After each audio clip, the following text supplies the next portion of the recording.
নমস্কার। সামিশ্র সংবাদ নিয়ে বেশ মাস দেড়েক পর প্রায় আসা ইন্ডিয়ান মংস পেজে বহুদিন বন্ধ ছিল। তার কারণ কিছু কারণ ছিল, তো কালকে থেকে শুরু হয়েছে শাস্ত্রসঙ্গত যে আলোচনা, যোগ বা শিষ্টসার। আর আজকে মানে বৃহস্পতিবার এবং রবিবার সন্ধ্যে 8:30 থেকে ঠিক যেমন ভাবে স্বামী শিষ্য সংবাদ নিয়ে ধারাবাহিকভাবে আলোচনা চলছিল তেমনই আলোচনা চলবে। মাঝখানে বন্ধ হয়ে গেছে বলে এমন কোনো ভাবার কারণ নেই যে এটা বন্ধ, সাময়িক বন্ধ ছিল। তো আজকে স্বামী শিষ্য সংবাদের আমরা বেশ অনেকটা পথে এগিয়ে গিয়ে প্রায় সপ্তদশ বল্লীর মাঝে অবধি আলোচনা শেষ হয়েছিল। আজকে যেখান থেকে আলোচনা শুরু হচ্ছে, বেশ কালকেই শাস্ত্রীয় আলোচনা হয়েছে, যারা শুনেছেন তারা ছিলেন, যারা তারা জানেন। আজকেও স্বামীজির সাথে শিষ্যের, হয়তো এই 1.5 মাসে আরো বেশ কিছু নতুন মানুষ জয়েন করেছেন, তাদের জন্য জাস্ট ছোট্ট করে একটা ইন্ট্রোডাকশন বলে দিই যে স্বামীজি তার শিষ্য শ্রী শরৎচন্দ্র চক্রবর্তীকে যা যা বলতেন, তার শিষ্য শ্রী শরৎচন্দ্র চক্রবর্তী এসে তাই তাই লিখতেন।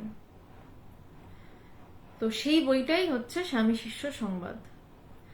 তো যেইখানের কথা হচ্ছে সেখানে স্বামীজির সাথে শিষ্যের খুব গভীর একটা তাৎপর্যপূর্ণ আলোচনা চলছে, যে আলোচনার কিছুটা আগের দিন এবং আজকে এই চ্যাপ্টারটি শেষ হবে। আজকের যে আলোচনার বিষয়বস্তু, সেই আলোচনার বিষয়বস্তুটি হচ্ছে মুক্তাভিমানী মুক্ত হি বদ্ধাভিমান্যপি। যিনি নিজেকে মুক্ত মনে করেন তিনি মুক্তই, কিন্তু যিনি নিজেকে বদ্ধ বলে মনে করেন, যিনি নিজেকে মান্যতা দেন আমি বদ্ধ, তিনি বদ্ধই থাকেন। তার একটু আগে থেকে আসছে আজকের বিষয় এটা, এইটা নিয়েই আজকে মূলত স্বামীজি কথা বলছেন। স্বামীজি শিষ্যকে যেটা বলছেন যে মনে মনে খুব জোর করবি আমিহীন বলতে বলতে মানুষ হীন হয়ে যায়। স্বামীজি শিষ্যকে বলছেন যে মনে মনে ভীষণ জোর করবি আমি ছোট। ঠাকুর বলতেন, আমি কোনো ধর্মের নিন্দা করছি না, ঠাকুর যা বলতেন তাই বলছি। খ্রিস্টান ধর্মে এই বিষয়টা খুব রয়েছে যে খালি পাপ পাপ পাপ, সিনফুল এইসব নিয়ে কথা হচ্ছে। সবাইকে নমস্কার। ঠিকঠাক শোনা যাচ্ছে কিনা একটু কেউ জানাবেন। তো ঠাকুর বলতেন যে পাপ পাপ বলতে বলতে পাপই হয়, আর ঠিক করে আমি মুক্ত বললে সে মুক্তই হয়।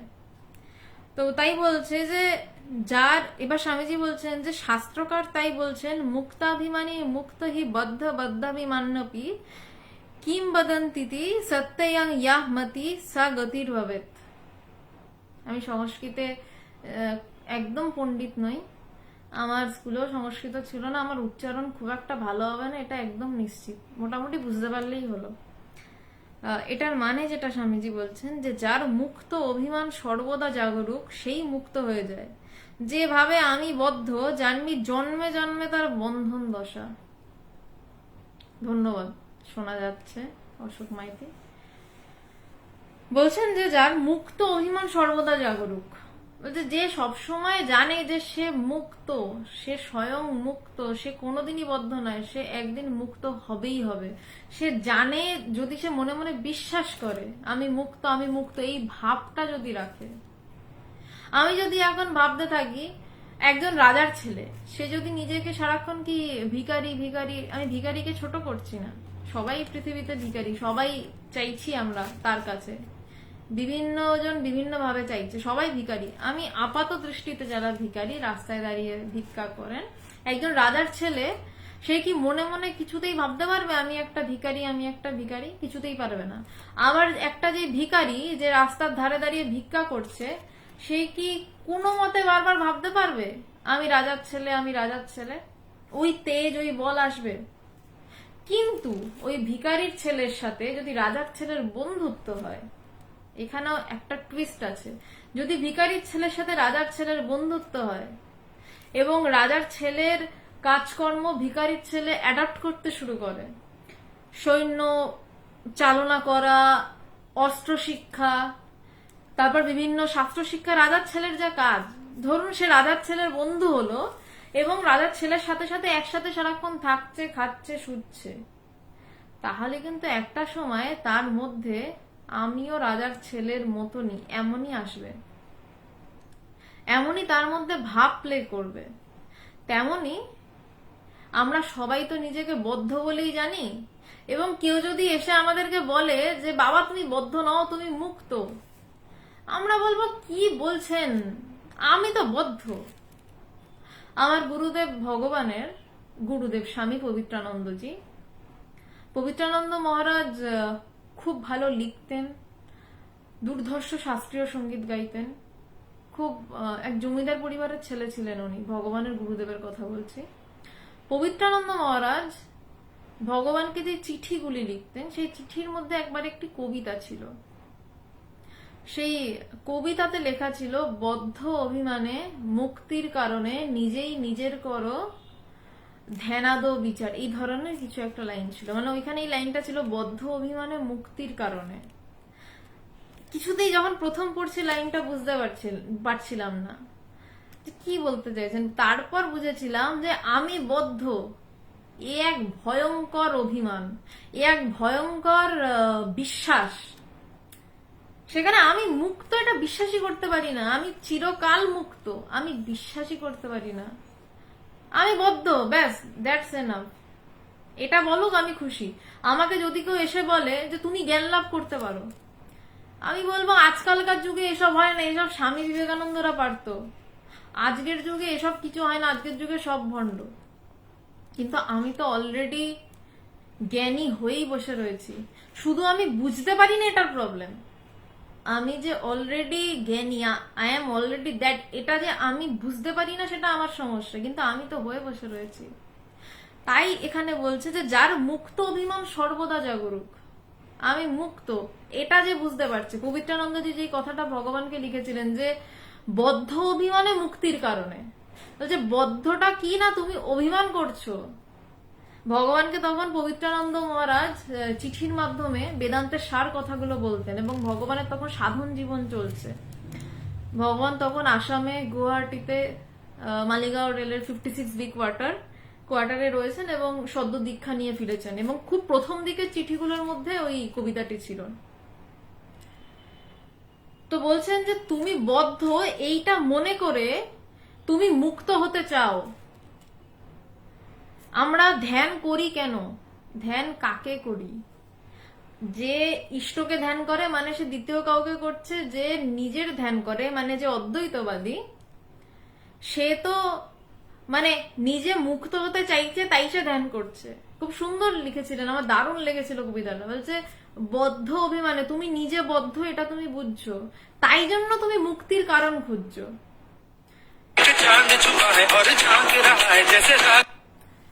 বলছেন যে মুক্তির কারণ খুঁজছো, তুমি নিজে বদ্ধ এবং তুমি মুক্তির কারণ খুঁজছো, আর তাই তুমি নিজেই নিজের করো ধ্যান, তুমি নিজেই নিজের ধ্যান করছো, তুমি অন্যের ধ্যান করছো না, তুমি নিজে বদ্ধ বলে নিজে মনে করছো। খুব সহজ হিসাব, সবটাই কিন্তু আমিতে নিহিত। আমি নিজে বদ্ধ বলে আমি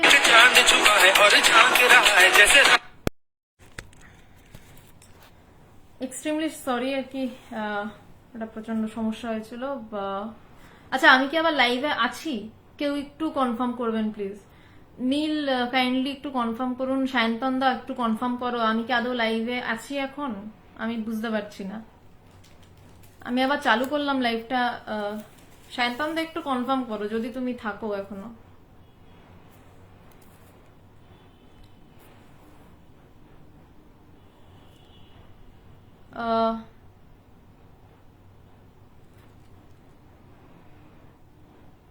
হ্যাঁ, thank you so much, thank you so much.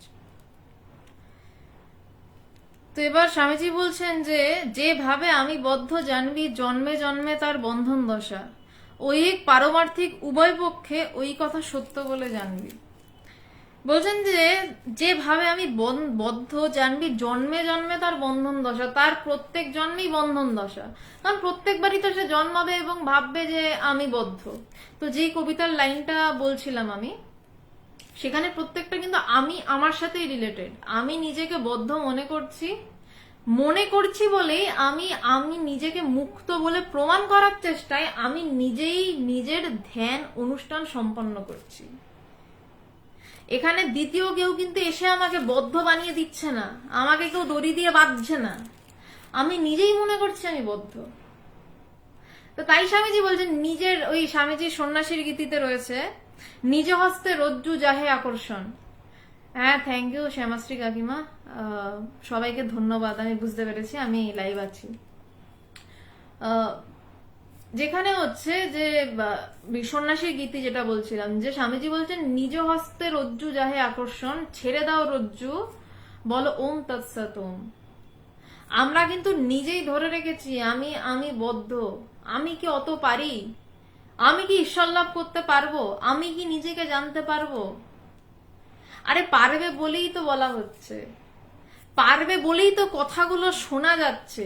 যে কথাগুলো শুনছে সেও অলরেডি জ্ঞানী, যে কথাগুলো শুনছে না সেও অলরেডি জ্ঞানী। তার কারণ সে হয়তো যে প্রচন্ড নাস্তিক বা যেই কথাগুলো জানতেই চায় না, সে জানে না, কিন্তু তার ভিতরেও জ্ঞান কাজ করছে, যেই জ্ঞান তাকে নির্দেশ করছে তুমি এই বিষয় জানো না। আর আমাদের মধ্যে যেই জ্ঞান, সেই জ্ঞান নির্দেশ করছে তুমি এই বিষয়ে জানো। সেই একই জ্ঞান কিন্তু তাকে নেগেটিভ জায়গা শো করছে, সেই একই জ্ঞান আমাদের পজিটিভ জায়গা শো করছে। সেই জ্ঞানটার কিন্তু কোনো তফাৎ নেই। জ্ঞানটা মনের উপর যেভাবে কাজ করছে সে সেভাবে খেলছে। একটা আগুন জ্বলছে, আচ্ছা অশোক মাইতি কাইন্ডলি একদম শেষে যদি প্রশ্নগুলো করেন আমার একটু সুবিধা হয় আর কি, মানে বলতে বলতে উত্তর দেওয়াটা তো মুশকিল হয়, লাস্টে একটু প্রশ্নটা করবেন, নইলে আপনার প্রশ্নটা খুঁজে পেতে পরে সমস্যা হবে। ধরুন আগুন জ্বলছে, যারা ভীষণ শুদ্ধ নিরামিষাশী, একটা উনুনে আগুনে নিরামিষ রান্না হচ্ছে, আর একজন পাঠার মাংস ছাড়া ভাতই খেতে পারে না, তার আগুনে পাঠার মাংস রান্না হচ্ছে। আগুনটা কিন্তু আছেই, কোন আগুনে পাঠার মাংস রান্না হচ্ছে আর কোন আগুনে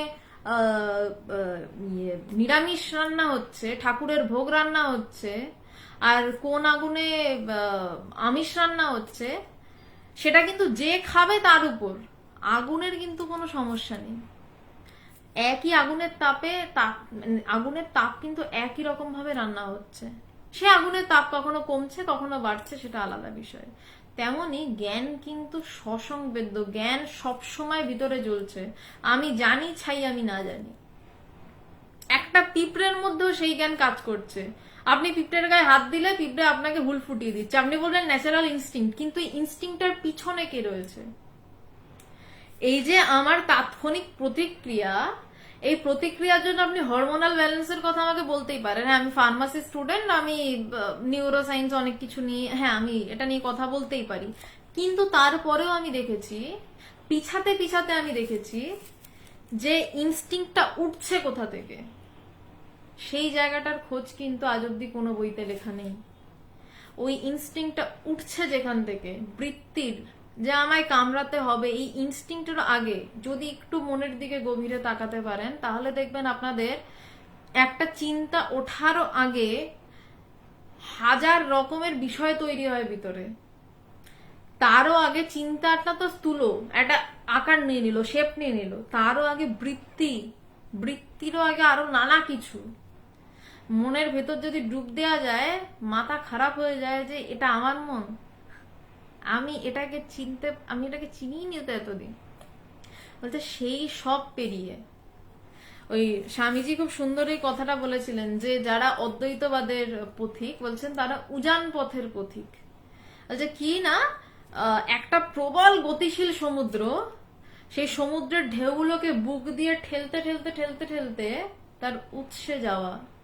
একটা প্রবল খরস্রোতা নদীর সমস্ত স্রোতকে ঠেলতে ঠেলতে গিয়ে উৎসে পৌঁছানো, উৎস মুখের প্রতীক, উজান পথের পথিক বলা হয় জন্য এই পথকে।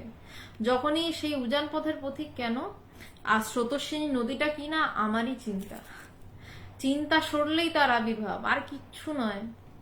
হচ্ছে ভিতর দিকে তাকিয়ে থাকো, স্রোতের পর স্রোত, প্রথমে স্থূল স্রোত, তারপরে সূক্ষ্ম স্রোত, তারপর সূক্ষাতি সূক্ষ্ম স্রোত, শুধু স্রোতে অবিচল থেকে ওই উৎসে পৌঁছানো, স্রোতের শেষে পৌঁছানো। ঝর্ণা দেখেছেন তো, ঝর্ণার নিচে যত সমস্ত মানে ঝরঝর করে ভীষণ হয়তো একটা বেগবান অবস্থা, কিন্তু ঝর্ণার উপরটা কিন্তু শান্ত থাকে, মানুষ ওখানে পা ফা ধুয়ে গিয়ে, কিন্তু নিচে হয়তো আছড়ে ফেলে দেবে, উপরে মানুষ পা ধুচ্ছে, উপরটা এরকম শান্ত থাকে। সেই জায়গাটাকে ঝর্ণাটা থেকে ক্রস করে উঠে ওই উপরটা উঠে পড়তে লাগা, উপরটায় উঠে পড়া। তো বলছেন যে ঐহিক পারমার্থিক উভয় পক্ষে ওই কথা সত্য বলে জানবি, ইহ জীবনে যারা সর্বদা হতাশ্চিত্ত তাদের দ্বারা কোনো কাজ হতে পারে না, তারা জন্ম জন্ম হাউতাস করতে করতে আসেও যায়।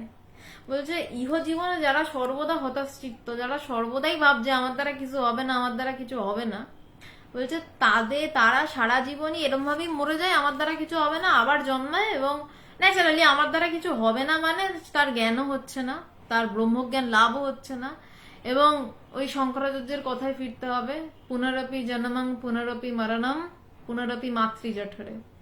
বলছে যদি জ্ঞান লাভ না হয়, জ্ঞান লাভ মানে অন্য কিছু লাভ হওয়া না, আমি যদি নিজেকে জানতে না পারি তাহলে আমার আবার জন্মাতে হচ্ছে, এবং আমার পরের জন্মে এসেও আমি বলছি আমার কিছু হবে না, আমার কিছু হবে না, আমার কিছু হবে না, এই করতে করতে আমার জন্মকে জন্ম যাচ্ছে। তো বলছেন যে ঐহিক এবং পারমার্থিক উভয় পক্ষে সত্য বলে জানবি। পারমার্থিক আবার কি? আর একটা জগৎ, আমরা আমাদের ডাইমেনশন, আমাদের চিন্তাধারা ডাইমেনশন দিয়ে একটা জগৎ সৃষ্টি করেছি, তার থেকে আরেকটু অন্য ধরনের জগৎ মরে যাওয়ার পরে, সেই জগতের ডাইমেনশন হয়তো অন্য, যে ডাইমেনশন হয়তো বেশ কিছু মানুষ তারা বুঝতে পারে, কুকুর বেড়াল হয়তো একটু বেশি বুঝতে পারে, কিন্তু সেটাও তো একটা জগৎ, জগতের বাইরে তো নয়, জগতের পার তো নয়। বলছে সেইখানে গিয়ে ওই আমি কিছু নই, আমি পারি না, আমি পারি না, এই চলবে। বলছে বীরভোগ্যা বসুন্ধরা, বীরই বসুন্ধরা ভোগ করে, একথা ধ্রুব সত্য। বীর হ সর্বদা বল অভি অভি, সবল সকলকে শোনা মা ভই, মা ভই, ভয়ই মৃত্যু, ভয়ই পাপ নরক, ভয়ই অধর্ম, ভয়ই ব্যভিচার। জগতে যত কিছু নেগেটিভ থটস আছে সে সকলই এই ভয়রূপ শয়তান থেকে বেরিয়েছে। এই ভয়ই সূর্যের সূর্যত্ব, ভয়ই বায়ুর বায়ুত্ব, ভয়ই যমের যমত্ব যথাস্থানে রেখেছে। নিজের নিজের গণ্ডির বাইরে কাউকে যেতে দিচ্ছে না। কি মারাত্মক কথা! স্বামীজি মানে বোঝাই যাচ্ছে দুর্ধর্ষ ভাবে রয়েছেন, বলা যেতে পারে দারুণ মুডে রয়েছেন। সবসময় তো এইসব কথা বেরোয় না আধ্যাত্মিক পুরুষদের। বলছেন যে বীরই বসুন্ধরা ভোগ করে, এর কথা ধ্রুব সত্য। কারণ বীর মানে আমরা কি বুঝি? এক অর্থে কেউ কোনো অধিকার ছিনিয়ে নিল, আমরা বলি বীর। সেনারা দাঁড়িয়ে যুদ্ধ করছেন, বীর সেনা। কিন্তু সব থেকে বীরকে যে নিজের সাথে নিজে যুদ্ধ করতে পারে, এবং যে নিজের সাথে নিজে যুদ্ধ করে জিতে যায়। নিজের সাথে নিজে যুদ্ধ করতে প্রথমত মানুষ চায় না, মানুষ অন্যের সাথে যুদ্ধ করে। ঠাকুর খুব সুন্দর একটা কথা বলেছিলেন নিজেকে মারতে একটা নরুন লাগে, অন্যকে মারতে ঢাল তলোয়ার লাগে। আমরা ঢাল তলোয়ার জোগাড় করে আনি অন্যের সাথে মারামারি করব বলে। আমরা অন্যের মানে আমি বাহ্যিক যুদ্ধ বিগ্রহের কথা বলছি না, আমি অনেক সময় লাগবে পয়েন্টে আসতে, আমি ভিতরের কথাই বলছি। আমরা অন্যের মতকে খণ্ডন করতে হাজারটা মত টেনে আনি, কিন্তু আমরা নিজের ভিতরে তাকিয়ে দেখি না আমার মত তো আমাকেই খণ্ডন করতে হবে, কারণ যে কোনো মত, যে কোনো পথই আমার বাধা। মতের পার, পথের পার যেতে আমরা চাই না। একটি ছেলে রয়েছে, সেই ছেলেটির বেশ কিছু আধ্যাত্মিক অনুভূতিও হয়েছে। সেই ছেলেটি আমাকে একটি কথা প্রায় বলে যে ব্রহ্মজ্ঞান হলে আমার তো সব চলে যাবে, তখন আমি কি করে থাকবো? আগে হোক তো, চলে গিয়ে কি থাকে সেটা দেখো, এখনকার থেকে সেটা বেটার হলে সেটা নিয়ে সেটা না থাকার কি আছে? মানুষ নিজের সাথে নিজে প্রথমত দাঁড়াতে চায় না, দ্বিতীয়ত দাঁড়াতে গিয়ে যখন দেখে তার সব হারিয়ে যাচ্ছে। কেমন হারানো? এইখানেই বলছে যে ভয়, মানুষের ভয় কোথায়? প্রথমে দেখছে আমার নাম চলে গেল, কারণ আমি আমাকে খুঁজছি, সেখানে কোনো নাম নেই। তারপর বলছে আমার শরীরটাও কোথায়, শরীরও মিথ্যা আমি বুঝছি, আমি আমার এত কষ্টে তৈরি শরীর সেটাও মিথ্যা। মানুষের ভয় পাওয়া শুরু যে আরে সব চলে যাচ্ছে। তারপর মন চলে যাচ্ছে, বুদ্ধিও যাচ্ছে, চিত্ত যাচ্ছে, কিন্তু সব থেকে কঠিন অহংকার। ওই জায়গায় এসে মানুষের বড় জ্বালা হয়। অহংকারকেও যখন যেতে দিতে হয়, মানুষ অহংকারকে কিছুতেই যেতে দেয় না। অহংয়ের সাথে যখন আকার যুক্ত হয়ে যায়, অহং যখন আকারিত হয়, অহং মানে শুদ্ধ আমি, সেইটা যখন আকারিত হয় তখনই অহংকার। এবং অহংকারকে ঘিরেই কিন্তু মানুষের সব, মানুষের মন, মানুষের বুদ্ধি, মানুষের চিন্তা, মানুষের মানে শরীরের গর্ব, সমস্তই অহংকারকে ঘিরে। মানুষের যখন এই অহংকারটা চলে যেতে বসে তখন মানুষ ভয় পেয়ে যায়। ভগবান এক সন্ন্যাসীকে, তিনি এখন আমাদের সংগঠনের ভাইস প্রেসিডেন্ট, তাকে একটা চিঠিতে লিখেছিলেন সমুদ্রে স্নান করতে প্রথমে ভয়, কিন্তু তারপরে ওটাতেই মজা। আমরা যখন সমুদ্র দেখি আমরা ভয় পাই, বাবা এত বিশাল, ডুবে যাবো তো, কিন্তু তারপর যেই আমরা ঢেউগুলোকে কাটাতে শিখে যাই, একটা লাফ দিয়ে দিয়ে পিঠ দিয়ে ঢেউগুলোকে ভাঙতে শিখে যাই, তখন আমরা ঢেউয়ের সাথে খেলতে মজা পাই, তখন আমরা আনন্দ পেতে শুরু করি, মজা পেতে শুরু করি। তাই বলছে যে ভয়টা কাটাও। আমার শেষ ভয় হচ্ছে আমার প্রথমত তো সব যাচ্ছে, ধীরে ধীরে ধীরে ধীরে দেখি সব যাচ্ছে, তারপর অহংকারটা যখন যেতে বসে তখন আমার মনে হয় আমার সব চলে যাচ্ছে, মানে শরীর থেকে মাংস টাংস তুলে নিচ্ছে, এরকম অবস্থা। যে বলছে, কিন্তু বলছে যে ওটাও গেলে, বলছে সব হারিয়ে সব পাওয়া, বলছে মরণ সমুদ্রে ঝাঁপ দাও, সব হারিয়ে সব পাবে। ভগবানের একটা ম্যাগাজিনের লাইন দেখেছিলাম, দুর্দান্ত লেগেছিল লাইনটা। বলেছিল যে সেই চৈতন্য সাগরে মরণ ঝাঁপ দে, সব হারিয়ে সব পাওয়া। যেই মৃতদেহ ফিরবে তা চৈতন্যময় মৃতদেহ, তা সব হারিয়ে সব পাওয়া। তো আমাদের ভয় হয়, আমরা ঝাঁপ দিতে পারি না। আমরা যে জ্ঞানী, আমরা যে মুক্ত, এটা প্রথম তো ভাবতেই পারি না। আর যদি ভাবি তাহলে ওই ছেলেটার মতন বারবার করে আসে যে আরে আমার তো সব চলে যাবে। আমার স্বামী বিবেকানন্দের মতন চরিত্র, যিনি এই কথাগুলো বলছেন, সেই স্বামীজিকে ঠাকুর যখন প্রথম বুকে পা তুলে দিলেন বা বুকে হাত দিয়েছিলেন, ঠিক খেয়াল নেই আমার, তখন স্বামীজির যখন প্রথম স্বামীজির সেই সমাধিটা হচ্ছিল এবং স্বামীজি দেখছেন ঘর বাড়ি সব শূন্যে মিলিয়ে যাচ্ছে, স্বামীজি চিৎকার করে বলেছিলেন তুমি একই করছো, আমার মা আছে, আমার বাপ আছে, আমার ভাই বোন আছে। তো স্বামী বিবেকানন্দের মতন আধার যিনি আজ এই কথাগুলো বলছেন, মানে এটাই হচ্ছে যে একজন গুরু একজন শিষ্যকে কি তৈরি করে দেন। স্বামীজির মতন আধার ঠাকুরের কাছে গিয়ে সমাধির সময় বলছেন তুমি আমার কি করছো, আমার মা আছে, বাপ আছে, তা সে ভয় পেয়ে যাচ্ছে, তার সব চলে যাচ্ছে দেখে। সেই ছেলেকেই আজ ঠাকুর যা তৈরি করলেন, শেষে গিয়ে ঠাকুরের জীবদ্দশার শেষে গিয়ে সেই ছেলে ঠাকুরের কাছে বসে কাঁদছে যে আমার সমাধি কবে হবে, আমার সমাধি কবে হবে। তারপর স্বামীজির নির্বিকল্প সমাধি, যার ফলে নরেন্দ্রনাথ দত্ত আজকে স্বামী বিবেকানন্দ। ওই স্বামীজির নির্বিকল্প সমাধিটাই কিন্তু নরেন্দ্রনাথ দত্ত থেকে স্বামী বিবেকানন্দের ট্রান্সফরমেশন, এবং তার ফলে এত কিছু, এত কথা। গুরু এটাই করেন, গুরু ভয়টা কাটিয়ে দেন যে আসলে তোর কিচ্ছু নেই, মা বাবা তো দূরস্থান, তুই বলেও কিছু নেই, তারপরেও যা পড়ে থাকে তাই, যেটা পড়ে থাকে সেটা। তো স্বামীজি এখানে বলছেন যে ভয়ই সূর্যের সূর্যত্ব। বলছে এই জগতে যা কিছু নেগেটিভ চিন্তা সবই ভয়রূপ শয়তান থেকে বেরিয়েছে। আমরা যা কিছুই মানে এটা ঠিক নয় কেন ভাবি না, সেখানে আমাদের চিন্তার একটা কন্ট্রাডিকশন তৈরি হয়, একটা ধাক্কা তৈরি হয়, এবং আমরা ভয় পেতে শুরু করি, আমরা এই ভুল করছি, এই ঠিক করছি। বলছে সমস্ত কিছু এই ভয় থেকে বেরিয়েছে। এই ভয়ে সূর্যের সূর্যত্ব, ভয়ই বায়ুর বায়ুত্ব, ভয়ই যমের যমত্ব যথাস্থানে রেখেছে। এই ভয়ই বলছে যে সমস্ত কিছুকে ঠিক ঠিক জায়গায় প্লেস করে রেখেছে, কাউকে কারোর গন্ডি ছেড়ে বেরোতে দিচ্ছে না। আমি মানুষ, আমি শান্তিতে, আমি খুব ভালো মানুষ, আমি আরেকটু শান্তিতে, আমি খুব খারাপ মানুষ, ঠিক আছে আমি খারাপ মানুষ, আমি ভালো মানুষ হতে পারবো না, আমি খারাপ মানুষ, আমি খারাপ মানুষই থাকবো। বহু লোককে এই কথা বলতে দেখবেন। খারাপ মানুষে সেটা কিন্তু তার স্ট্রেংথ, হ্যাঁ ঠিক আছে আমি খারাপ। আবার যে ভালো মানুষ সেটা তার স্ট্রেংথ, আমি খুব ভালো। কিন্তু বলছে এই সবটার পার একটা আছে, ওই গন্ডি ছেড়ে বেরোনো, মানুষের জায়গায় পৌঁছানো, যেখানে হুঁশ রয়েছে। আসলে তো হুঁশটা বাদ চলে গেছে, চৈতন্যের হুঁশটা তো বাদ চলে গেছে, সেই জায়গায় পৌঁছানো।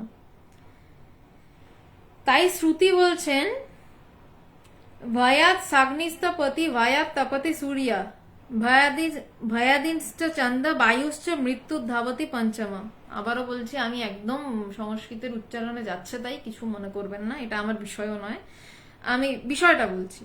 যেদিন ইন্দ্র চন্দ্র বায়ু বরুণ ভয় শূন্য হবেন, সব ব্রহ্মে মিশে যাবেন। কি দুর্ধর্ষ কথা বলছেন, যেদিন ইন্দ্র চন্দ্র বায়ু বরুণ ভয় শূন্য হবেন সেদিন ব্রহ্মে মিশে যাবেন। স্বামীজি দেবতা হিসাবে এদের কথা বলছেন। মানে এইগুলো আমরাই, যেদিন আমরা আমাদের ভয় কাটাতে পারবো সেদিন আমরা সবাই সেখানেই মিশে যাব। আমরা যে মুক্ত, আমরা যে বদ্ধ, আমরা যে মুক্ত নই, সেই ভয়টা যেদিন কেটে যাবে সেদিন তো আমরা মুক্তই, সেদিন তো আর কারোর কিছু বলার নেই।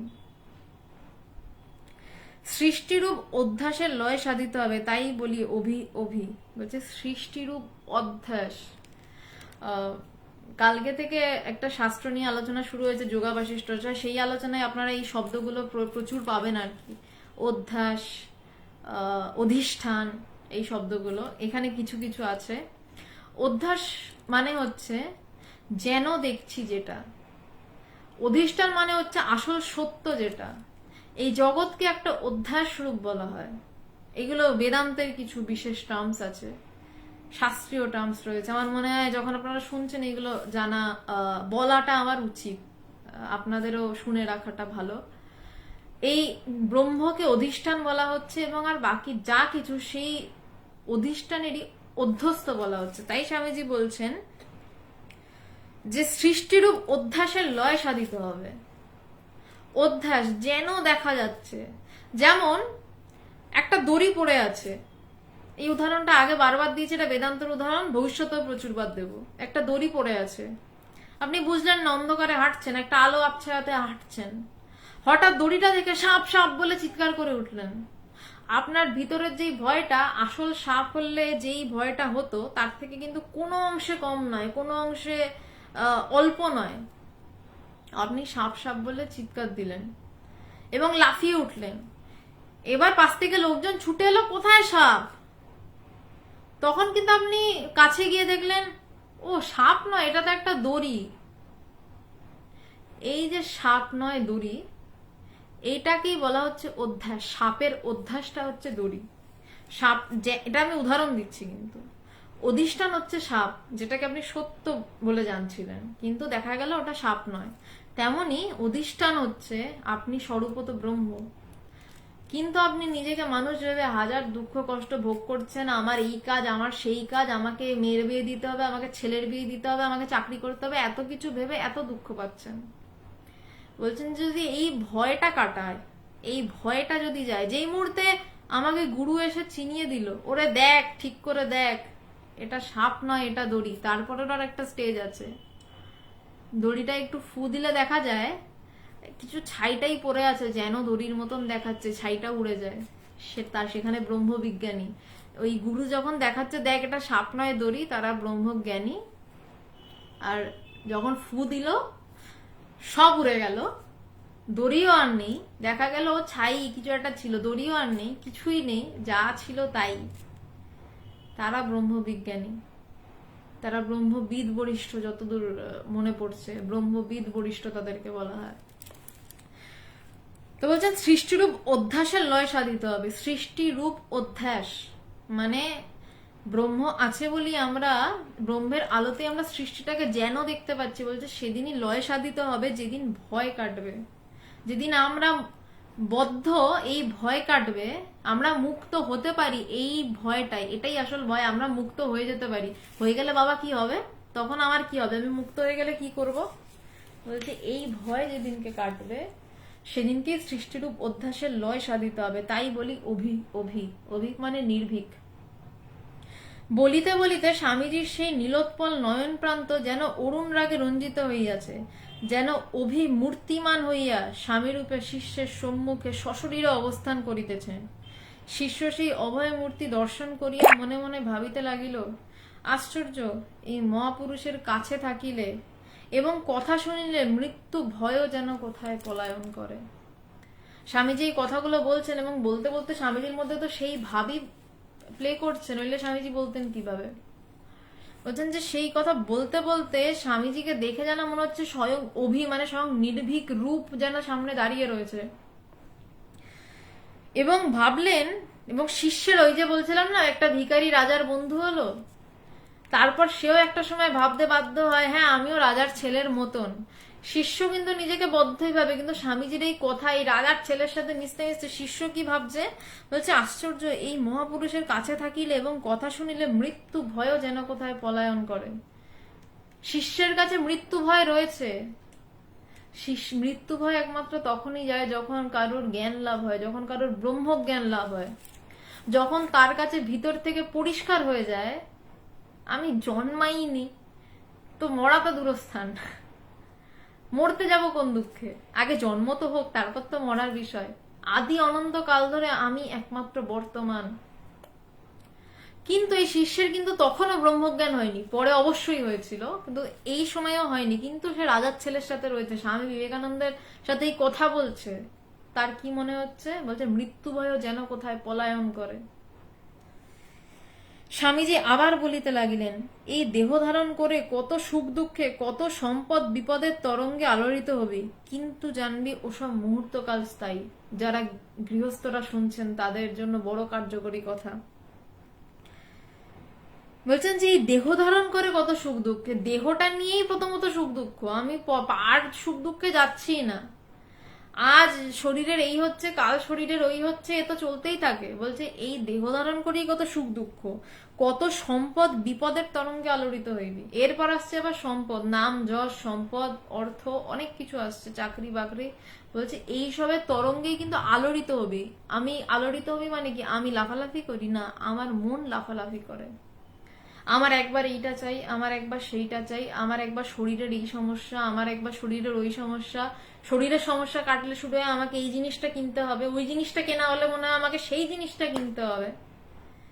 তো বলছে যে কত সম্পদ বিপদের তরঙ্গে আলোড়িত হবি, কিন্তু জানবি ওসব মুহূর্তকাল স্থায়ী। এই সব কিছুর মধ্যে কিন্তু একটা আমি আছে। আমার শরীরের সমস্যা, আমি একবার এইটা চাইছি, আমি একবার ওইটা চাইছি, আমিটা কিন্তু কনস্ট্যান্ট। বলছে যত পারবে আস্তে আস্তে ওই আমিটা ধরে বসে যাও। ওই বাইরের চাওয়া পাওয়াগুলো থাকবে, কিন্তু যতটা পারো আস্তে আস্তে আস্তে আস্তে ভিতরে ঢোকে এবং চাইছে কে, এই প্রশ্নটা করতে শেখো। কে চাইছে, কে আজকে এই কাপড়টা কিনতে চাইছে, আবার কালকে কে ওই সোনার গয়না কিনতে চাইছে, আবার কালকে কে প্ল্যাটিনামের গয়না কিনতে চাইছে। উত্তরটা আসবে কিন্তু আমি চাইছি। যখনই উত্তরটা আসবে আমি, তখনই খোঁজার একটা শুরু হোক, কোন আমি চাইছে। বলছে সেভাবেই সময়টাকে বয়ে যেতে দাও। ওই সকলকে গ্রাহ্যের ভেতর আনবি নে। আমি অজর অমর চিন্ময় আত্মা, এই ভাব হৃদয়ে দৃঢ়ভাবে ধারণ করে জীবন অতিবাহিত করতে হবে। আমার জন্ম নেই, আমার মৃত্যু নেই, আমি নির্লেপ আত্মা, এই ধারণায় একেবারে তন্ময় হয়ে যা। বলছে জ্ঞান টান পরে হবে, আগে তন্ময় তো হয়ে যা এই এই ভাবটাতে। আমি বদ্ধ, আমি লোভী, আমার এটা লাগে, আমার সেটা লাগে, এই ভাবনা তো আমি তন্ময় হয়ে যেতে পারি। আমার শাড়ি কিনতে লাগবে, আমার গয়না কিনতে হবে, আমি সারাদিন গয়নার কথা ভাবছি, আমি এইভাবেও তন্ময় হয়ে যেতে পারি, আবার আমি এইভাবেও তন্ময় হয়ে যেতে পারি। এখানে শাড়ি গয়না আমি চাইছি, আমি সত্য, আমি অজয় অময় অমর আত্মা, আমি সেই একমাত্র আত্মা, এই ভাবনা তো আমি তন্ময় হয়ে যেতে পারি। আমার সামনে দুটো রাস্তা আছে, তন্ময় কিন্তু হওয়া যায়। সেই কোনো চিন্তায় তন্ময় হয়ে যায়, এটা পরিষ্কার বোঝা যাচ্ছে। কারণ আমরা সবাই যে কোনো এক জাগতিক চিন্তায় তন্ময়। কেউ চাকরির চিন্তায়, কেউ এই চিন্তায়, কেউ ওই চিন্তায়। বলছে ওটাকে একটু ঘুরিয়ে চিন্তাটা করছে কে? আমি চিন্তা করছি। এবার আমিটা কে? যতক্ষণ না অনুভব হচ্ছে সেই ব্রহ্ম অনুভব, ততক্ষণ এইটুকু চিন্তা করো, চিন্তা থাক যে আমি অজয় অমর চিন্ময় আত্মা। এই ভাব দৃঢ়ভাবে হৃদয়ে ধারণ করা থাক যে আমার জন্ম নেই, আমার মৃত্যু নেই, আমি নির্লেপ আত্মা। জাস্ট চিন্তার মোড় ঘুরিয়ে দেওয়া। আমি মরে যাব, আমার আজকে জন্মদিন, আমি কবে মরবো কে জানে, আমার তো প্রায় বয়স হয়ে গেল, এই জায়গা থেকে জাস্ট একটু ঘুরিয়ে আমার জন্ম নেই, আমার মৃত্যু নেই, আমি নির্লেপ আত্মা, এই জায়গাতে এলেই হয়ে গেল। এই ভাবটাকে স্বামীজি বলছেন দৃঢ়ভাবে হৃদয়ে ধারণ করবি। এই ধারণা একেবারে তন্ময় হয়ে যায়। একবার তন্ময় হয়ে যেতে পারলে দুঃখ কষ্টের সময় আপনি আপনি ওই ভাব মনে উঠে পড়বে, চেষ্টা করে আর আনতে হবে না। বলছেন যে এই ভাবনাটা যদি হৃদয়ে একদম তন্ময় হয়ে যায়, এই ভাবনাটাই যদি হৃদয়ে বসে যায়, তাহলে দুঃখ কষ্টের সময় ওই ভাবনাটাই কিন্তু ভিতরে আসবে। কেউ যখন সুইসাইড করে তার ভিতরে একটা ডিপ্রেশনের চিন্তা আসে, কারণ সে সারাদিন ওই ডিপ্রেশনের ভাব নিয়েই থাকে, আমার দ্বারা কিছু হবে না, এ আমার সাথে এই করেছে, সে আমার সাথে সেই করেছে।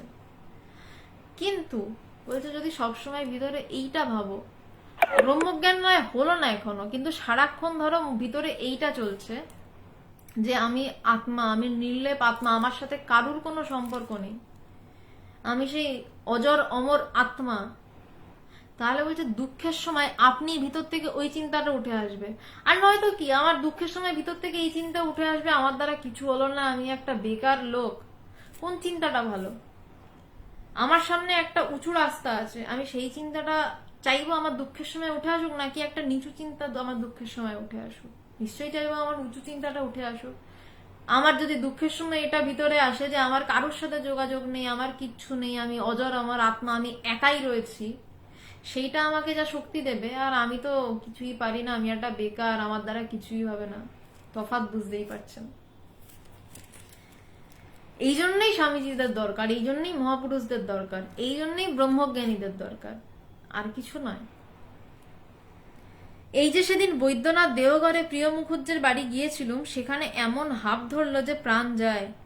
ভেতর থেকে কিন্তু শ্বাসে শ্বাসে গভীর ধ্বনি উঠতে লাগলো, সোহাং সোহাং। বালিশে ভর করে প্রাণবায়ু বেরোনোর অপেক্ষা করছিলুম, আর দেখছিলুম ভেতর থেকে কেবল শব্দ হচ্ছে সোহাং সোহাং। কেবল শুনতে লাগলুম একম মেবাদ্যয়াং ব্রহ্ম নেহ নানাস্তি কিঞ্চনা। কি দুর্ধর্ষ অবস্থা স্বামীজির। যাদের শ্বাসের টান আছে তারা হয়তো কথাটা টের পাবেন। যখন শ্বাসের টান হচ্ছে, যখন নিঃশ্বাস নেওয়া যায় না, আর যদি যাদের শ্বাসের টান নেই তারা একটা কাজ করবেন, কখনো যদি কোথাও স্নান টান করেন পুকুরের মধ্যে, ওই মুখ ঢুকিয়ে ওই বসে থাকবেন কিছুক্ষণ, মানে দম শেষ হয়ে যাওয়ার পর উঠবেন না, তখন শ্বাসের যেই টানাবে তাহলে হয়তো এই কথাটা বুঝবেন। বলছে সেই শ্বাসের টান যখন উঠছে, বলছে অপেক্ষা করছি বালিশে হেলান দিয়ে কখন প্রাণবায়ু বেরিয়ে যায়, সেই সময় শ্বাসে শ্বাসে গভীর ধ্বনি উঠছে, সোহাং সোহাং, এই ধ্বনি উঠছে। বলছে যে কেবল শুনতে লাগলুম একম মেবা দয়াং ব্রহ্ম নেহ নানাস্তি কিঞ্চনা। বলছে আমি একমাত্র রয়েছি, আর কিচ্ছু নেই। বলছে এই চিন্তা আমার ভিতরে আসছে সেই সময়ও, সেই কঠিন সময় আমার ভিতরে এই চিন্তা। এবার বলতেই পারেন আপনি ওটা স্বামীজির হয়েছে, আমার হবে না। তো যদি আমার নাই হতো তাহলে স্বামীজি এই কথা শিষ্যকে বলতেন কেন, আর শিষ্য এবার লিখতেন কেন?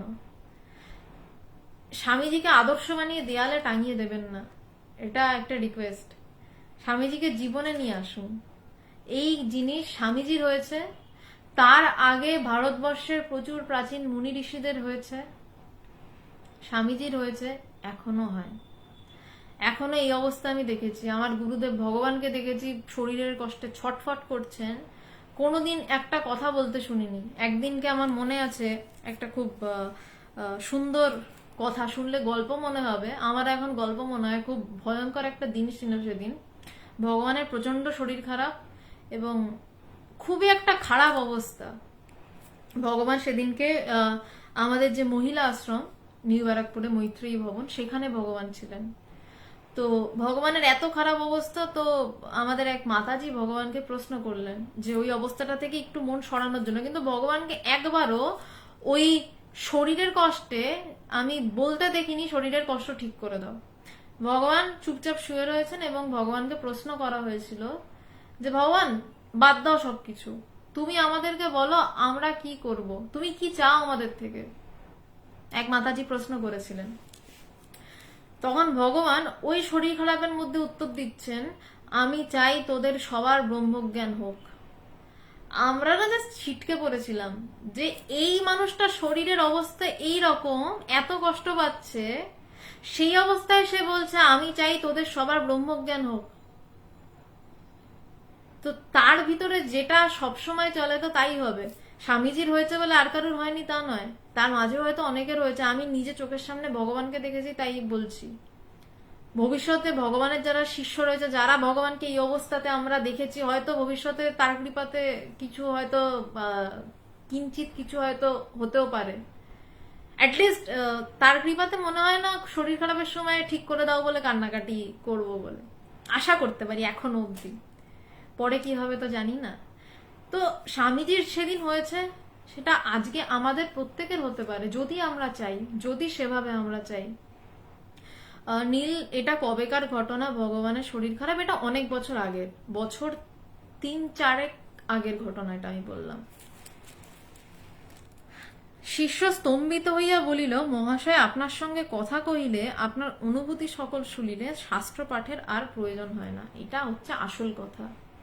ঠিক ঠিক গুরুর কাছে যদি থাকা যায়, ঠিক ঠিক গুরু সঙ্গ যদি করা যায়, যাদের গুরু দেহে নেই তারা সত্যি বলতে বাধ্য হচ্ছি দুর্ভাগা এবং অভাগা, কিচ্ছু করার নেই। কিন্তু যাদের গুরু দেহে আছেন তারা যত পারেন গুরু সঙ্গ করে নিন। এই লাইনটাই আসল, যে মহাশয় আপনার সঙ্গে কথা কইলে আপনার অনুভূতি সকল শুনিলে শাস্ত্র পাঠের আর প্রয়োজন হয় না। গুরুই তো চলমান শাস্ত্র, গুরুই তো চলমান শাস্ত্র, গুরুর অনুভূতিই তো শাস্ত্র।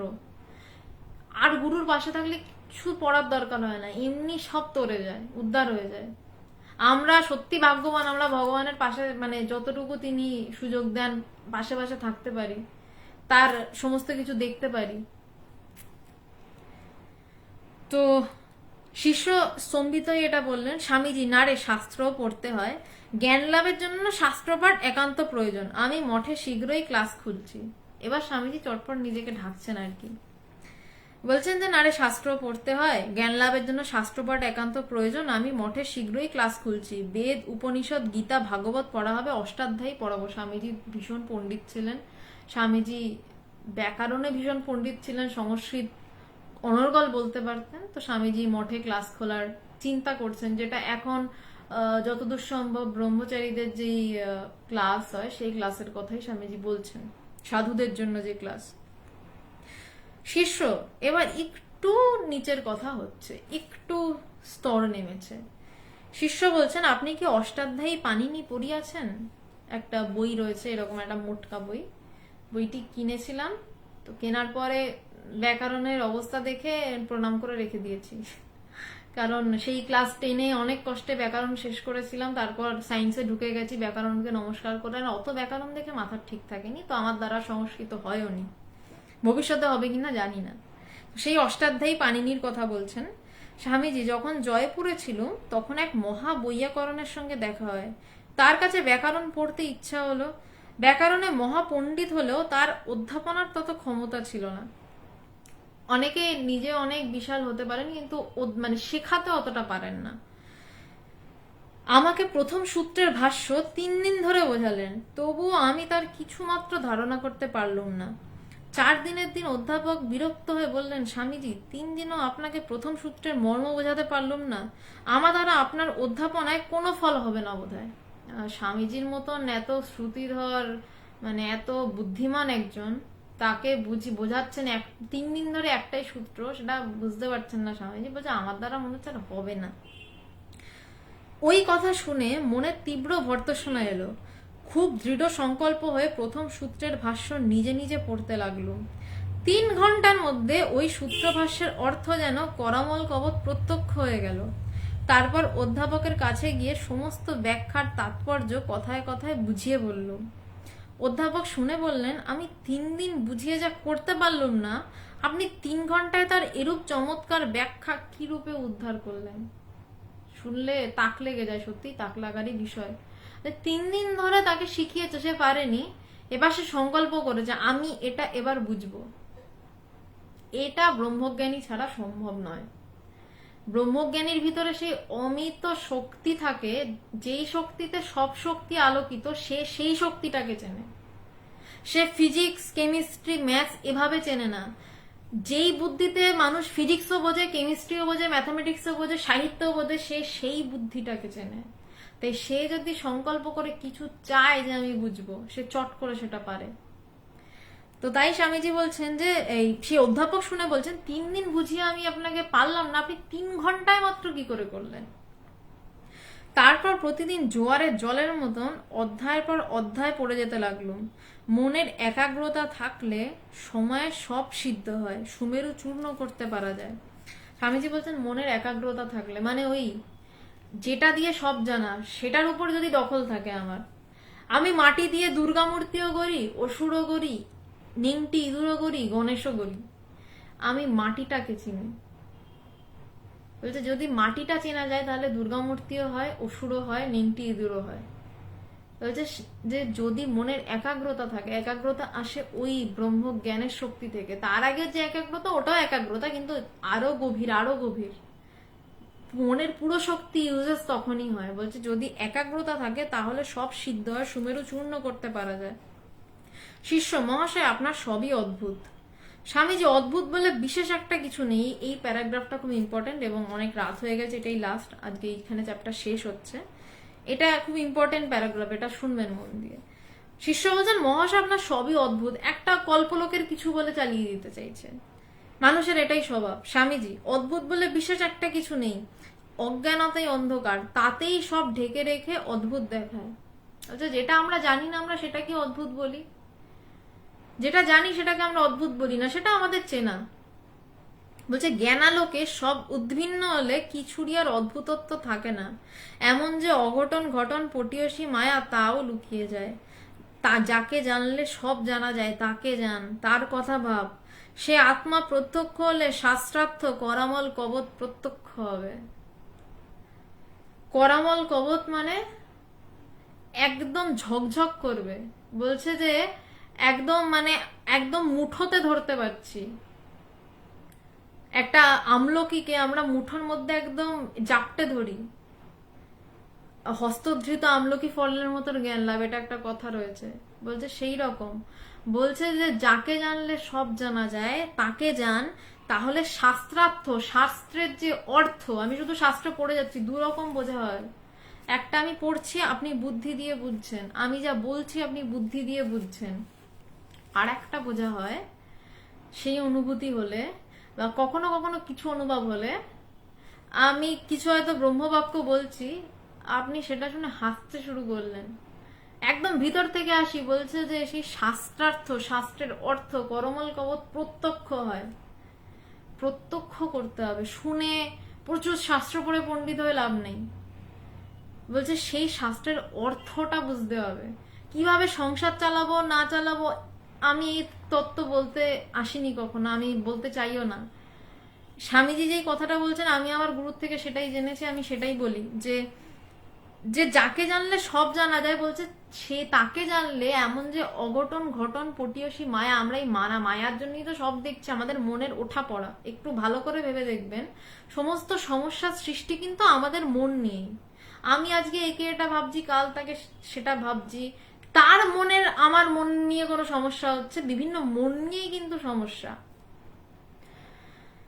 তো বলছেন যে সে আত্মা প্রত্যক্ষ হলে শাস্ত্রার্থ মানে শাস্ত্রের অর্থ করমল কবচ হয়ে যায়। তখন হাসাহাসি ছাড়া আর কিছু থাকে না, তখন কথা হবে না, তখন হো হো করে হাসি হবে। একটি ছেলে আমার থেকে অনেকটাই ছোট, সদ্য উচ্চ মাধ্যমিক দিয়েছে। ভগবান যখন ডিক্লেয়ার করলেন আমাদের সংগঠন ইন্টারন্যাশনাল বেদান্ত সোসাইটিতে, ভগবানই কারোর যদি জ্ঞান লাভ হয় ভগবানই ডিক্লেয়ার করেন যে হ্যাঁ এর ব্রহ্মজ্ঞান লাভ হয়েছে। ভগবান যখন ডিক্লেয়ার করেছিলেন, তো আমার মনে আছে আমি ছেলেটিকে ফোন করেছি, কিরে খবর কি? ও শুধু 2 থেকে 3 মিনিট খালি হো হো করে হেসে গেল, পাগলের মতন হাসছে। হাসতে হাসতে শুধু বলছে দিদি দিদি বলে হাসছে, তারপর বলে রাখছি ফোন। কোনো কথা নেই।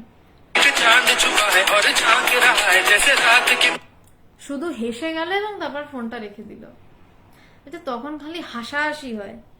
পুরাতন ঋষিগণের হয়েছিল, আর আমাদের হবে না? যেটা বলছিলাম যে পুরনো ঋষিদের হয়েছিল, আর আমাদের হবে না? আমরাও মানুষ। একবার একজনের জীবনে যা হয়েছে, চেষ্টা করলে তা অবশ্যই পুনরায় অপরের জীবনেও সিদ্ধ হবে। কুরুক্ষেত্রের যুদ্ধে দাঁড়িয়ে কৃষ্ণের কাছে অর্জুন হাত জোর করে বলছে, বিদ্যাতে হৃদয় গ্রন্থি ছিদ্দান্তে সর্বসংশয়া। আমার হৃদয় গ্রন্থি ছিন্ন হয়েছে এবং আমার হৃদয় গ্রন্থি ছিন্ন হয়েছে এবং আমি সর্বসংশয় মুক্ত হয়েছি। শুধু অর্জুনই বলবে? আমরা বলতে পারি না? সেই জ্ঞানের ধারা তো একই। অর্জুনের মধ্যে যা ছিল আমার মধ্যে তো তাই রয়েছে। জ্ঞান হলে তো সর্বসংশয় একবারে উড়ে যায়, আর কোথাও কোনো সংশয়ের কণা মাত্র থাকে না।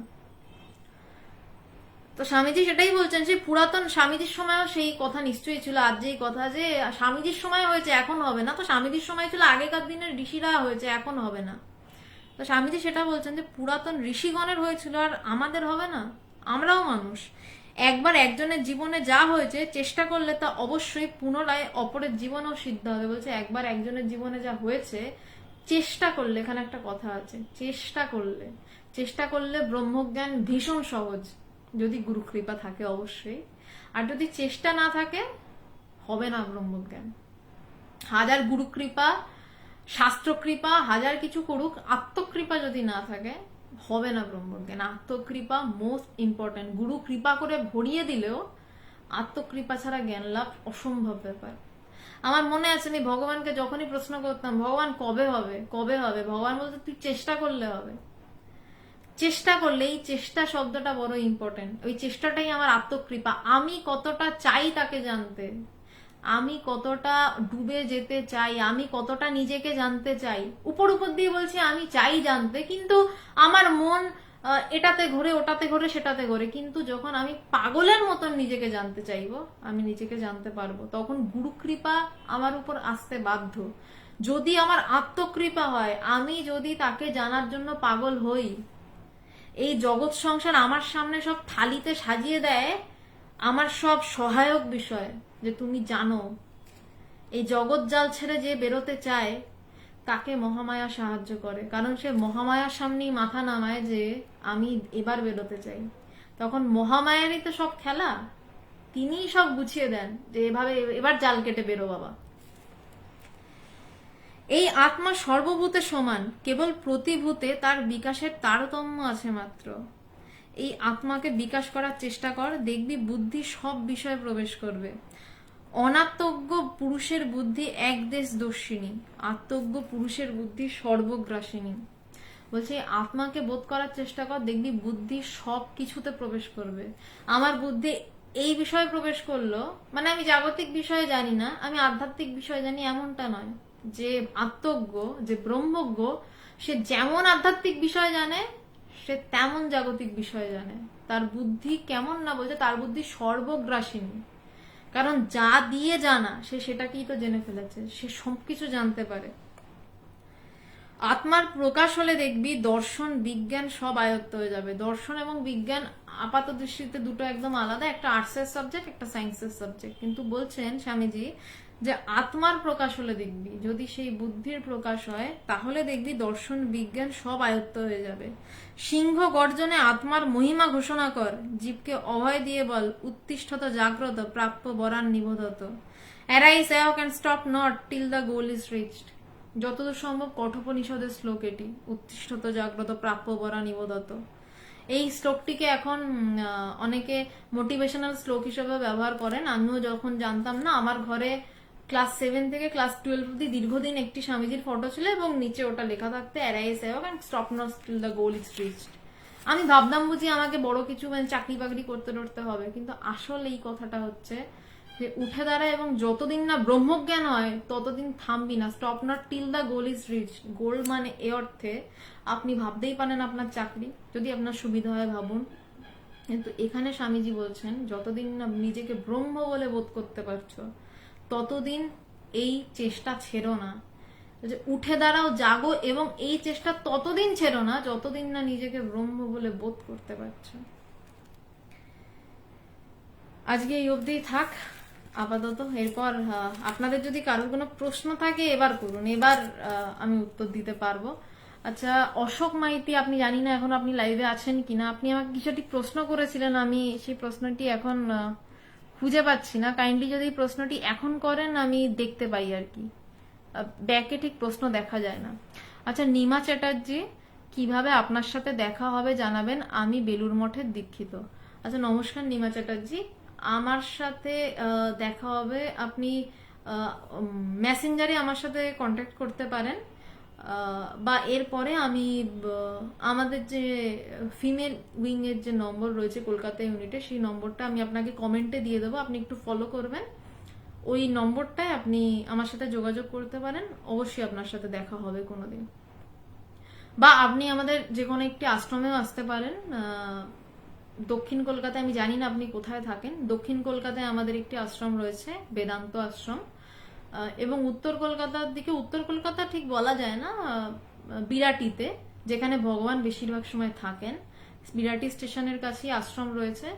এবং এই দুটি আশ্রমের যদি কোথাও আপনি যান, সবসময় তো থাকি না, আগে থেকে জানলে হয়তো দেখা হবে। আচ্ছা, অশোক মাইতি, আপনি কি প্রশ্ন করেছিলেন আমার? হ্যাঁ, ধ্যান, অশোক মাইতি ধন্যবাদ। ধ্যান করা যায় না, ধ্যান দিতে হয়, কথাটির অর্থ জানতে চাই দিদি। আচ্ছা, এই ধ্যান দিতে হয় এই শব্দটা আমি প্রথম আপনার থেকে শুনলাম, তবে যেটা আমার ধারণা আপনি যেটা বলতে চাইছেন, ধ্যান করা যায় না, ধ্যান হয়ে যায় বা ধ্যান পায়, আমার যতদূর মনে হয় আপনি এটাই বলতে চাইছেন।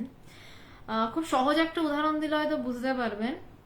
ঘুম যখন পায় তখন আর কোনো মতেই চোখ খুলে রাখতে আমরা পারি না, তখন এই জগতের বিচিত্র আনন্দ সম্ভার আমার সামনে নিয়ে আসুন। প্রচন্ড যখন ঘুম পাবে, ঘুমে যখন আমি ঢলে পড়বো, তখন আমাকে অম্বানির বাড়িতে নিয়ে গিয়ে প্রচুর ভালো ভালো জিনিসপত্র খাওয়াতে চাইলো, আমি বলবো আমাকে একটু ঘুমিয়ে নিতে দে, আমি তারপর যাব। ঠিক তেমনই ধ্যান পায়, এরকম ঘুম পায়ের মতন ধ্যান পায়, মানে অবস্থা এমন হয়, প্রথম অবস্থায় সবসময় যে হবে, যে মানে এটা হবে তারপর আপনি ধ্যান করবেন এমন নয়। ধ্যান পায়টা হচ্ছে প্রথম হয়তো আপনি চেষ্টা করে ধ্যান করলেন, সবসময় আপনার ধ্যান পাবে এমনটাও নয়। ধ্যান দিতে হয়, আমি শব্দটা আমি শুনিনি, তাই আমি ধ্যান পায়টা যেটা বুঝেছি সেটাই বলছি অশোকবাবু আপনাকে, যে প্রাথমিক অবস্থায় ধ্যানটাকে আপনাকে জোর করেই করতে হয়, আপনার হয়তো ইচ্ছা করছে না, তাও আপনাকে ধ্যানটি করতে হচ্ছে। এবার ধ্যান পাওয়াটা কেমন, এই ঘুম পাওয়ার মতন।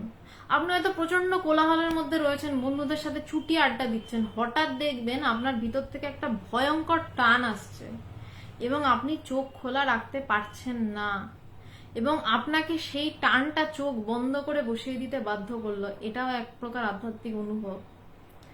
কিন্তু আপনি সবসময় ওটার জন্য অপেক্ষা করছেন, আমার কবে এরকম হবে তবে আমি ধ্যান করতে বসবো, তা নয়। আপনাকে একটা সিস্টেমের মধ্যে ধ্যানটা চালিয়ে যেতে হবে। এইটা যখন আসবে, এটা তো তার স্পেশাল কৃপা, তার বিশেষ কৃপা, এটা যখন ধ্যান পাবে। ওই ঠিক যেমন ঘুম পেলে চোখ খুলে রাখতে পারেন না, তেমনি জগতের প্রচুর সাম্রাজ্য সামনে সাজিয়ে রাখলেও ধ্যান পেলে আপনি আর চোখ খুলে রাখতে পারবেন না। আপনার তখন মানে একদম মানে টেনে হিচড়ে আপনাকে চোখ বুজে ভিতরে ডুবিয়ে দেবে, এবং তখন আর জগৎ অত বেশি খেয়াল থাকবে না। হয়তো আপনি বুঝবেন যে বাইরে কিছু একটা চলছে, এই হচ্ছে সেই হচ্ছে, কিন্তু আপনি চোখ খুলতে পারবেন না, এবং ওটাতে আপনি টেস্ট পাবেন। আমার মনে হয় অশোকবাবু, আমি আপনাকে যতটুকু সম্ভব উত্তর দিতে পেরেছি। আচ্ছা, শান্তনু চক্রবর্তী, আপনি কার দীক্ষিত? আমি কারুর দীক্ষিত নই, কিন্তু ভগবান আমার গুরুদেব। ভগবান আমাকে বলেছিলেন যে আমার দীক্ষা নেওয়ার প্রয়োজন নেই, তাই আমি দীক্ষা নিইনি।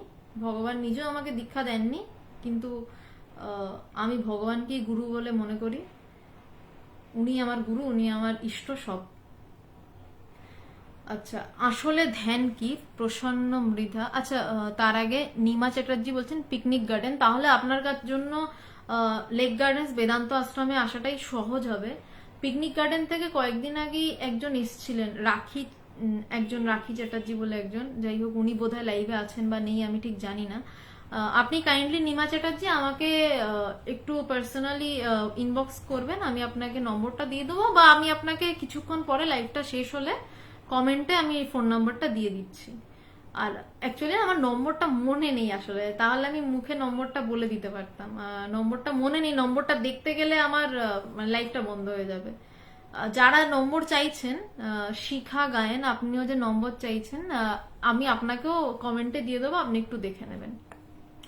আচ্ছা, প্রশান্ত মৃধা, আসলে ধ্যান কি? ভগবানকে একবার এই প্রশ্নটা করা হয়েছিল যে ধ্যান কি, তো ভগবানের উত্তরটাই আমি দিচ্ছি, এর থেকে বেটার উত্তর আমি পাইনি আজ অব্দি। বলছিলেন যে এক চিন্তার নামই ধ্যান। যে কোনো বিষয়ে আপনার যদি দ্বৈত কিছু ভালো লাগে, সেটা আপনার মা বাবা, আপনার বন্ধু বান্ধব, যাকে ভালো লাগে, বা ইষ্ট দেবতা, হোয়াট এভার এলস, সেই এক চিন্তা যদি আপনি করতে পারেন, মানে শুধু আপনি তাকেই চিন্তা করছেন। ধরুন আপনার মাকে ভাল লাগে, আপনি শুধু মাকেই চিন্তা করছেন, মা আজকে এই কথা বলেছে, মা কাল সেই কথা বলেছে, মাকে দেখতে এরকম, মাকে পরশু দেখতে সুন্দর লাগছিল, আজকে দেখতে ভালো লাগছে না অতটা, এই সব চিন্তা নয়। ব্যাপারটা কেমন হয়, আসল উচিত হয় কি যে মাকে চিন্তা করছি, আমার মা, নিজের মা ধরুন, চিন্তা করছি, কিন্তু এবার গল্পটা হয়েছে মন কিরম ভাবে ডালপালা মেলে। মা কালকে এই কথাটা বলেছিল, বাজার যেতে বলেছিল, আচ্ছা বাজারে গেছিলাম, বাজার থেকে এই মাছটা কিনেছি, আচ্ছা তখন আমার এই বন্ধুটার সাথে দেখা হয়েছিল, আমার এই বন্ধুটার বাড়ি এখানে, এরপর মনটা ব্যাস ছেড়ে, মানে পুরো ছড়িয়ে গেল যাকে বলে সেটা। ধ্যান মানে হচ্ছে আপনি যাই চিন্তা করুন, আপনার যদি ইষ্ট দেবতা ভালো লাগে ইষ্ট দেবতা, আপনার যাকে ভাল লাগে, কিন্তু শুধু সে, ইষ্ট দেবতার কথা ভাবতে গিয়ে কৃষ্ণ, কৃষ্ণ থেকে ভাবলেন রাধা, রাধা থেকে ভাবলেন বৃন্দাবনে কিভাবে কৃষ্ণ নেচেছিল, তা নয়, মনটা কৃষ্ণতেই রাখা, হ্যাঁ কৃষ্ণ, ব্যাস, দ্যাটস অল, এর বেশি এদিক নয় ওদিক নয়। আর যারা আত্মচিন্তন করতে চান, ধ্যানে যারা মানে নিজের চিন্তা করতে চান, তাদের ধ্যানের উপায় আলাদা। তারা হচ্ছে শুধু মনের দিকে তাকিয়ে থাকে এবং নিজের মনের ওঠা পড়া দেখা, আর কিছু নয়। মন কোন দিকে যাচ্ছে শান্ত হয়ে বসে দেখা, ওটা একটা এলাবোরেট বিষয়, আমি যাচ্ছি না। মূলত ধ্যান যেভাবে করে, কাউকে একটা চিন্তা করে, শুধু সেটাই চিন্তা করা, এদিক ওদিক নয়। আচ্ছা, প্রশান্ত মৃধা, যতটুকু স্বল্প সময়ে পারলাম আপনার উত্তর দেওয়ার চেষ্টা করলাম। আচ্ছা, শ্যামাশ্রী কাকিমা, হ্যাঁ কাকিমা ঠিক আছে, পরবর্তী আলোচনা শোনার অপেক্ষায়। শিখা গায়েন, বইটার পেজ নম্বরটা ওকে। স্বামী শিষ্য সংবাদের এটা সপ্তদশ বললি, এটা 106 নম্বর পেজ, উদ্বোধনের প্রকাশনী, শ্রী শরৎচন্দ্র চক্রবর্তীর লেখা, 106 নম্বর পেজ, সপ্তদশ বল্লীর শেষের দিকে আপনি এই কথাগুলো পাবেন। শিখা গায়েন, বইটার নাম স্বামী শিষ্য সংবাদ। আচ্ছা, আর কারোর কোনো প্রশ্ন নেই? শ্রীমতী হাজরা সরকার, ভালো থেকো তৃষিতা, আপনিও খুব ভালো থাকবেন। অশোক মাইতি, ধন্যবাদ। আর আশা করি কারোর কোনো প্রশ্ন যদি থাকে করুন, আমি উত্তর দিচ্ছি। রাতও প্রায় অনেকটা হলো, 9:45 বাজে। আজকে তাহলে মনে হয় আর কারোর কোনো প্রশ্ন নেই, এই অবধি থাক। আবার রবিবার সন্ধে 8:30টায় স্বামী শিষ্য সংবাদের এর পরের অধ্যায় নিয়ে আসছি। মোটামুটি ইন্ডিয়ান মঙ্কস পেজে আবার সপ্তাহে 3 দিন আলোচনা চলবে। বুধবার দিন শাস্ত্র নিয়ে, যোগ বাশিষ্ঠ সার নিয়ে আলোচনা হবে, আর বৃহস্পতিবার এবং রবিবার সন্ধ্যে 8:30 থেকে 3 দিনই সময় সন্ধ্যে 8:30, এই 2 দিন স্বামী শিষ্য সংবাদ নিয়ে যেরকম আলোচনা ধারাবাহিক চলছিল সেরকমই হবে। আজ নমস্কার, ধন্যবাদ সবাইকে।